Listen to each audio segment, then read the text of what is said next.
Nahulikam naman ang pagnanakaw umano ng isang babae ng tindang pantalon sa Pagadian City. Sa Marikina, nahulikam din ang pagdekwat ng cellphone at panindang damit sa isang cafe. Sa kuha ng CCTV camera sa Marikina, makikita ang pumaradang motorsiklong may sakay na dalawang lalaki sa H. Rojas Street. Pumasok ang lalaking nakaasul na t-shirt sa katabing cafe. Dahil walang customer at bantay, pasimpleng dinekwat umano ng lalaki ang isang cellphone at ilang panindang damit. Hindi nakita ng mga empleyado ang lalaki dahil abala sila noon sa kusina. Mabilis na tumakas sa mga suspect.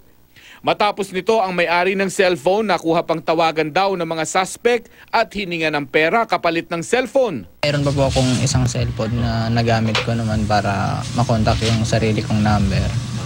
Kaso lang, ang gusto po niya, bago ipadala sa bata yung cellphone, magpa-smart padala muna ako ng pera. Magkano hinihingi? Actually, wala naman pong sinabing amount kung magkano. Balak mo po bang gawin yun? O hindi na? Siguro po hindi na kasi wala naman talagang pag-asa mabalik pa yung cellphone. Patuloy ang investigasyon ng Marikina Police sa insidente. Sa Pagadian City, bistado ang isang babaeng nagnakaw umano ng panindang pantalon sa isang tindahan. Sa kuha ng CCTV, makikitang pumasok ang suspect na si Lonelyn Bendula sa fitting room habang bitbit ang isang pantalon. Paglabas niya, wala na ang pantalon.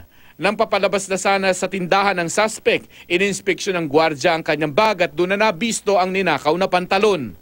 Itinurn over si Bendula sa pulisya. Giit naman ng suspect, nagawa niya ito para maibenta ang pantalon at maipambili ng gamot sa anak na may sakit.